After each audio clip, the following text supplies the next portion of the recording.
सब थोड़ा मस्ती के मूड में आ जाओ। मैं ऐसी कोई बात नहीं करूंगा जिससे दिमाग पे लोड पड़े। भगवान कसम, मैं कोरोना काल के बाद इतने सारे जिंदा आदमी पहली बार देख रहा हूं। अच्छा, कोरोना काल में दो ही लोगों ने देश की सेवा करी, एक तो डॉक्टर्स ने और दूसरी पुलिस वालों ने। हालांकि डॉक्टर जब दूसरी वैक्सीन लगाते थे पूछ लेते थे पहली वाली कौन सी साइड में लगी थी। पुलिस वाले ऐसा कुछ भी नहीं पूछते थे, इनको जिधर मौका मिले उधर ही सैनिटाइज। आप थोड़ा हंसने हंसाने के मूड में आ जाओ। मैं एक एक व्यक्ति के ठाके यहां पर देखना चाहता हूं। इधर जो लोग खड़े हैं, आपसे भी मेरा निवेदन है, भगवान ने आपको खड़े रहने के लिए पैर दिए हैं तो टिकाने के लिए भी कुछ ना कुछ दिया ही होगा, तो बैठो। वैसे भी डार्विन का सिद्धांत है कि हम शरीर के जिन अंगों का प्रयोग नहीं करते वो धीरे धीरे लुप्त हो जाया करते हैं। आप सब आनंद के मूड में आ जाओ। ये किसने कहा मेरे को आज दिन तक मालूम नहीं चला, पर किसी ने कहा है जो मस्त रहता है वो कभी स्वर्ग में नहीं जाता। जो मस्त रहता है वो कभी स्वर्ग में नहीं जाता, बल्कि जहां जाता है वहीं स्वर्ग बना देता है। तो मैं आपकी महफिल को स्वर्ग बनाना चाहता हूं। एक बार जितने लोग समूह में उपस्थित है, एक बार पूरा सदन मुझे दोनों हाथ ऊपर उठाकर तालियों की गड़गड़ाहट के साथ बताए कि मैं शुरू होने की कोशिश करूं। और मैं तो क्या है, दिमाग से काम करता हूं। ये जो तुम फोटो खींच रहे हो ना, ये जमाना गया। अब नया जमाना आ गया। आदमी तो कम करता है, अब लड़कियों को फोटो खींचना होगा। आप ढंग से देखना, सेल्फी खींचते टाइम लड़कियों का और बीड़ी पीते टाइम गांव के बूढ़े डोकरों का मुंह एक जैसा हो जाता है। मैं बहुत दिमागदार आदमी भाई साहब, मेरे जितना दिमागदार आदमी आपको कहीं भी नहीं मिलेगा। आप सब थोड़ा हंसने के मूड में आ जाओ, क्योंकि मैं पिछले दिनों दुबई गया एक प्रोग्राम करने के लिए। मैंने एक जोक सुनाया, कोई नहीं हंसा। अब बहुत अमीर आदमी का प्रोग्राम, मैंने कहा भाई साहब आप हंसते क्यों नहीं हो? बोला यार मैं क्यों हंसू, मैंने तो हंसने के लिए आदमी रखे हुए हैं। और मैंने कहा यार गजब, ये तो ज्यादा ही अमीर है। फिर मैंने कहा थोड़ी तालियां वालियां ही बजा दो। बोला मैं क्यों तालियां बजाऊं, मैंने तो ताली बजाने के लिए आदमी रखे हुए हैं। बैठ जाओ रे।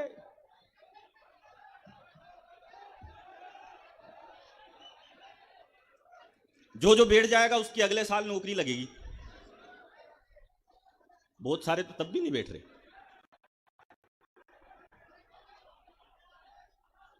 अब ये क्या है कि भीड़ ज्यादा आ गई, टेंट छोटा पड़ गया। टेंट छोटा क्यों पड़ा? क्योंकि भीड़ ज्यादा आ गई, तो टेंट छोटा पड़ गया। आप टेंशन मत लो, ये हल्ला हंगामा तो चलता रहेगा। आप सब आनंद के मूड में आ जाओ, क्योंकि मैं दिमाग से काम करता हूं। मैं पिछले दिनों एक दुकान पे गया, मैंने दुकानदार से कहा, मैंने कहा भाई साहब एक काम करो 5 किलो चावल दो। वो बोला किस में लेके जाएगा? अरे मैंने कहा ये थैला लेके आया ना, इसमें लेके जाऊंगा। उसने 5 किलो चावल थैले में डाल दिए। मैंने कहा एक काम कर 5 किलो बाजरा भी दे। वो बोला ये किस में लेके जाएगा? अरे मैंने कहा ये थैला इसी में मिक्स कर दे, मेरी लुगाई फिर ये बीड़ती रहेगी। तेरे को कई बात की टेंशन है? उसने दोनों एक में मिक्स कर दिए। मैंने कहा एक काम कर 5 किलो ज्वार भी दे। वो बोला ये किस में लेके जाएगा? अरे मैंने कहा इस थैले में मिक्स कर दे, मेरी लुगाई फिर ये बीणती रहेगी। तेरे को कई बात की टेंशन है? अब उसने तीनों एक ही थैले में मिक्स कर दिए। अब मैं जैसे ही थैला उठा के जाने लगा तो बोला भाई साहब पेमेंट। मैंने कहा पेमेंट अगले साल। बोला मैं उधारी में धंधा नहीं करता। मैंने कहा नहीं करता तो तेरा माल वापिस पकड़, अपने को कई बात की टेंशन है यार। दिमाग से काम करना पड़ता है। मैं तो पिछले दिनों एक अंग्रेज मिल गया मेरे को। अंग्रेज मुझसे बोला तेरे को इंग्लिश आती है? मैंने कहा यस। बोला कितनी? मैंने कहा बस। बोला सही बता इंग्लिश आती है? कह रहा मैंने कहा तू पूछ तो सही। बोला इंग्लिश आती है तो एक काम कर, वो जो लड़की साइड में खड़ी है उसको इंग्लिश में यहां बुला। अब इतनी सी तो मेरे को आती थी, क्योंकि मैं भी चौथ का बरवाड़ा का है। बोला इंग्लिश आती है तो एक काम कर, वो जो लड़की साइड खड़ी है उसको इंग्लिश में यहां बुला। तो मैंने कह दिया बेबी प्लीज कम हियर। लड़की आ गई, बगल में खड़ी हो गई, लेकिन अंग्रेज भी पट्टा 1.5 छाना। बोला अब इसको इंग्लिश में वापस वहीं भेज। अब भाई साहब ये वाली मेरे को नहीं आती, लेकिन मैं भी दिमागदार आदमी, भगवान कसम में वहीं पे गया जहां से लड़की आई थी। वहां जाके फिर बोल दिया प्लीज कम हियर। दिमाग से काम करना पड़ता है। आजकल तो इतनी टेक्नोलॉजी आ गई दुनिया में। अभी पिछले दिनों मेरे को 1 किलो लड्डू चाहिए थे, तो मैंने अग्रवाल स्वीट कॉर्नर पे फोन किया। फोन एक लड़की ने उठाया। लड़की फोन उठाते ही बोली अग्रवाल स्वीट कॉर्नर में आपका स्वागत है। लड्डू के लिए 1 दबाओ, जलेबी के लिए 2 दबाओ और गुलाब जामुन के लिए 3 दबाओ। तो मैंने 1 दबा दिया, उसने फिर 3 ऑप्शन दे दिए। और मूंग के लड्डू के लिए 1 दबाओ, बेसन के लड्डू के लिए 2 दबाओ और बूंदी के लड्डू के लिए 3 दबाओ। मैंने फिर 1 दबा दिया, उसने फिर 3 ऑप्शन दे दिए। बोली 1 किलो के लिए 1 दबाओ, 10 किलो के लिए 2 दबाओ और 100 किलो के लिए 3 दबाओ। अब इस बार गलती से मेरे हाथ से 3 दब गया। थोड़ी देर बाद उस लड़की का फोन आ गया, सर आपने 100 किलो लड्डू का ऑर्डर दिया था। मैंने कहा मैंने तो नहीं दिया। बोला सर आपके नंबर से ही कॉल आया था। मैंने कहा देख हम 10 भाई हैं, रामलाल से बात करने के लिए 1 दबाओ, श्यामलाल से बात करने के लिए 2 दबाओ और आप लोग जोरदार तालियां बजाओ, क्योंकि जो जो मेरी बात पे ताली नहीं बजाएगा मैं उन सबको श्राप दे दूंगा, अगले जन्म में घर घर जाके बजानी पड़ेगी। बहुत सारे तो अभी भी नहीं बजा रहे। देखो एक आदमी की जिंदगी में उसके माथे पे 2 ही औरतें हाथ घुमाती है, एक तो मां और दूसरी बीवी। जब मां माथे पे हाथ घुमाती है तो बाल बढ़ते हैं, ग्रोथ स्टार्ट, और जब लुगाई माथे पे हाथ घुमाती है तो सुपड़ा साफ। बीच बीच में बहुत सारे हैं जिनको देख के ऐसा लग रहा है जैसे पूरे मोहल्ले वालियों ने हाथ घुमा रखा है। आनंद के साथ रहना चाहिए साहब अपने इलाके का, तो बच्चा बच्चा इंटेलिजेंट रहता है। मैं जिंदगी में सबका भरोसा साहब, बीड़ी पीने वाले का कभी भरोसा नहीं करता। बीड़ी पीने वाला आदमी बार बार एक कस खींचेगा,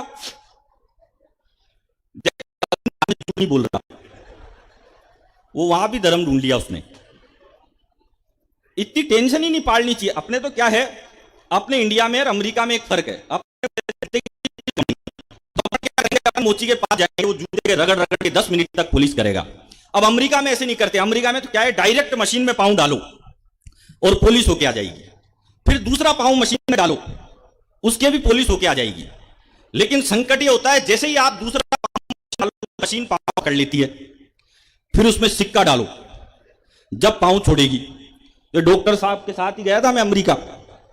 अब हम जैसे ही एयरपोर्ट पे उतरे तो वहां एक पुलिस की मशीन लग रही। तो डॉक्टर साहब मुझसे बोले कि यार ये पुलिस की मशीन लग रही है। तो एक डोसा का छोरा खड़ा खड़ा उस मशीन को टुकुर टुकुर करके देख रहा। तो डॉक्टर साहब मुझसे बोले यार ये डोसा का छोरा 1 घंटे से खड़ा खड़ा मशीन में क्या देख रहा है। मैंने कहा डॉक्टर साहब ये डोसा का है तो जुगाड़ ही देख रहा होगा। अब वो डोसा वाले ने जुगाड़ भी निकाल लिया। उसने क्या किया, पहला पांव मशीन में डाला, उसके पुलिस होके आ गई, और दूसरा पांव उस मशीन में नहीं डाला, दूसरी मशीन में जाके डाल दिया, उसके फ्री में ही पुलिस हो गई। और मजे तो इस बात के लेना, एक अमेरिकन जैसे ही आया और उसने जैसे ही पहला पांव मशीन में डाला, मशीन ने उसका पहला ही पांव पकड़ लिया। डोसा वाले तो किसी को भी फंसवा देते हैं। सही बता, हमारे पड़ोस का एक लड़का है, वो लड़का थोड़ा एक दिन वो मेरे पास आ गया। बहुत सारे आ जाते हैं भाई साहब ज्ञान मांगने वाले, ज्ञान मांगने वालों की कोई कमी नहीं है। एक हमारे पास आ गया, एक चोस का, बोला अलवेला जी ज्ञान दो। मैंने कहा क्या ज्ञान चाहिए तेरे को। बोला भाई साहब ऐसा ज्ञान दो जो मेरी शादी होते ही लुगाई बिल्कुल चिक चिक नहीं करे। मैंने कहा ठीक है ले जा ज्ञान, पर ऐसा ज्ञान तो मेरे खुद के पास ही नहीं है। बोले यार आप तो इतने बड़े कवि हो, आप तो दे ही सकते हो ज्ञान। मैंने कहा ठीक है तो ले जा ज्ञान। मैंने कहा शादी कब है तेरी। बोला भाई साहब दिसंबर में। मैंने कहा ठीक है तो मैं तेरे को ऐसा ज्ञान देता हूं तेरी लुगाई जिंदगी में चिक चिक नहीं करे। अच्छा मैंने कहा एक बात बता तू पीता है। बोला भाई साहब मैं तो हाथ ही नहीं लगाता। तो मैंने कहा हो गया काम। बोला करना क्या है। मैंने कहा कुछ भी नहीं करना, जाते ही लुगाई के पास शादी के दिन पहले ही दिन एक बोतल ले जाके रख देना। लुगाई देखते ही कहेगी ये कैसा बेवड़ा पति मिल गया मेरे को, पहले ही दिन बोतल लेके आ गया बूढ़ी में ही। तो उसी के सामने दीवार पे फेंक के फोड़ देना और कह देना लुगाई जब तेरा त्याग और बलिदान देखेगी तो जिंदगी भर तेरे संपट में रहेगी। उसने वैसा ही किया, शादी के पहले ही दिन लुगाई के पास बोतल ले जाके रखी। लुगाई भी 1.5 साड़ी देखते ही बोली ठीक है बनाओ लेकिन मेरे पेग में सोडा मत डालना। ज्यादा ज्ञान के चक्कर में भी आदमी फंस जाता है। ज्ञान लेना नहीं चाहिए, मस्त रहना चाहिए, हंसते। हमारे पड़ोस का एक लड़का है वो अटक अटक के बोलता है। एक दिन वो मेरे पास आ गया, बोला भाई साहब। मैंने कहा क्या हुआ। बोला भाई साहब गजब हो गया। मैंने कहा क्या गजब हो गया। बोला भाई साहब नई पिक्चर देख के आ रहा हूं थिएटर में, रणवीर सिंह की रॉकी और रानी की प्रेम कहानी। आप बोलो तो आपको ये स्टोरी सुनाओ। अब उसने मेरे को स्टोरी सुनाई। 10 दिन तक तो उसमें इंटरवल ही नहीं आया। एक दिन वो एक दुकान पे चल गया, उसने दुकानदार से कहा, बोला भाई साहब मेरे को भी कोई काम धंधा हो तो बताओ। दुकानदार ने उससे कहा, यार एक काम करिए, 10 महाभारत है, जा इनको बेच। वो गया और 10 मिनट में महाभारत बेच के आ गया 10। वो फिर गया दुकानदार के पास, बोला भाई साहब ये तो यूं ही बिक गई, थोड़ी ज्यादा दो। दुकानदार ने उसको 20 महाभारत दी, फिर 15 मिनट में बेच के आ गया। फिर बोला भाई साहब ये भी यूं ही बिक गई, थोड़ी ग्रोथ बढ़ाओ। दुकानदार ने उसको 100 महाभारत दी, फिर आधे घंटे में बेच के आ गया। फिर बोला भाई साहब कम खाई को दे रहे हो, ज्यादा दो। दुकानदार ने उसको 500 महाभारत दी, वो फिर 2 घंटे में बेच के आ गया। तो दुकानदार का दिमाग खराब, बोले 500 महाभारत बेचने में आदमी की पूरी जिंदगी लग जाती है तो नहीं बिकती, तू जाता है घंटे 2 घंटे में कैसे बेच के आता है।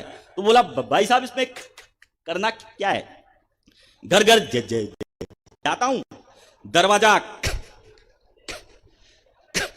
खटखटाता हूं और कहता हूं कि खरीद रहे हो कि पढ़ के सुनाऊं।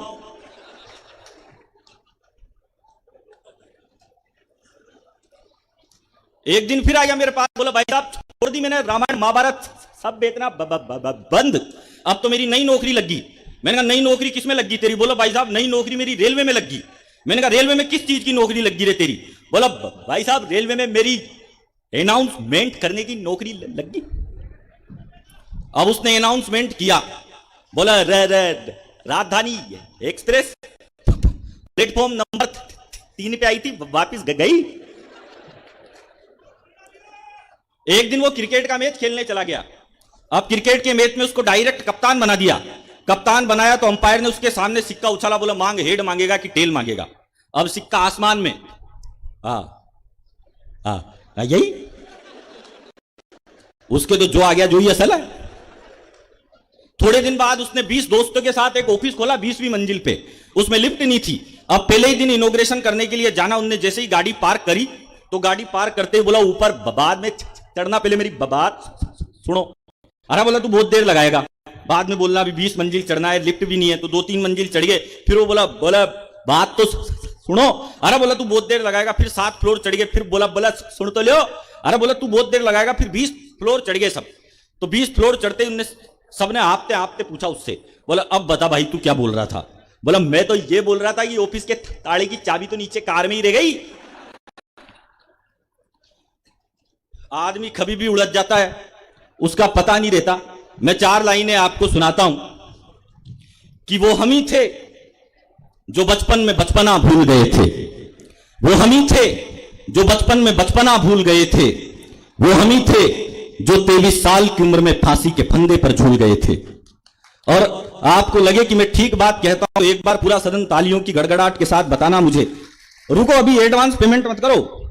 वो हम ही थे जो बचपन में बचपना भूल गए थे, वो हम ही थे जो 23 साल की उम्र में फांसी के फंदे पर झूल गए थे, वो हम ही थे जिसने गर्भ में शिक्षा पाकर द्रोणाचार्य के चक्रव्यूह को तोड़ दिया था, वो हम ही थे जिसने सिकंदर के रथ को वापस मोड़ दिया था, वो हम ही थे जो बिरसा मुंडा बनकर शेरों के दांत कुतर जाते थे, वो हम ही थे जो दूध पीते बच्चे को कमर पर बांधकर युद्ध के मैदान में उतर जाते थे, वो हम ही थे जिसने अंगारों पर चलने का साहस जुटा लिया था और एक जड़ी बूटी मांगी थी किसी ने तो पूरा पहाड़ हथेली पर उठा लिया था। मुझे कोई नाम ना मिला, बेनाम रहा मुझे। मैं राहुल गांधी के बारे में कुछ भी नहीं बोलूंगा क्योंकि राहुल गांधी हम हास्य कवियों के कुल देवता हैं। बेनाम रहा मुझे कोई नाम ना मिला, क्यों मुझे कभी कोई भी इनाम ना मिला, और मुझ पर बना के फिल्म पा गए वो पद्मश्री, पर मुझे मेरी फसल का नाम ना मिला। और किसको मिलता है पद्मश्री? 2 ठुमके लगाने पर इस देश में विद्या बालन को पद्मश्री का पुरस्कार दिया जाता है। वो करीना कपूर जो कहती है कि मूर्ख है ये हिंदुस्तान की औरतें जो करवा चौथ का व्रत रखती है, उसको पद्मश्री का पुरस्कार दिया जाता है। पर माफ करना मेरे भाइयों, ये करीना कपूर, ये विद्या बालन, ये हमारी नायिका नहीं है। हमारी नायिका अगर कोई है तो वो झांसी की अपने दूध पीते बच्चे को कमर पर बांधकर युद्ध के मैदान में उतर जाती है। हमारी नायिका अगर कोई है तो वो चित्तौड़ की महारानी पद्मिनी है जो जलना पसंद करती है मगर झुकना पसंद नहीं करती। और माफ करना, ये विमल बेचने वाला अजय देवगन भी हमारा हीरो नहीं है। इस देश के 3-3 बड़े बड़े हीरो तो गुटखा बेच रहे, अरे भाई तुमको बेचना है दूध बेच लो, दही बेच लो, सीमेंट बेच लो। देश के बड़े बड़े हीरो गुटखा बेच रहे हैं जो पूरे संपन्न हैं, जिनके पास कारें हैं, जिनके पास महंगी गाड़ियां हैं, महंगे मकान है। इसलिए कहता हूं कि हमारा हीरो अगर कोई है तो या तो खेत में खड़ा हुआ किसान है और या फिर सीमा पर डटा हुआ जवान है। और आप बहुत अच्छा सुन रहे हैं और बहुत सारे कलाकार यहां है, तो मैं आप सबसे क्षमा याचना चाहता हूं क्योंकि समय की अपनी कमी है। बहुत बहुत धन्यवाद।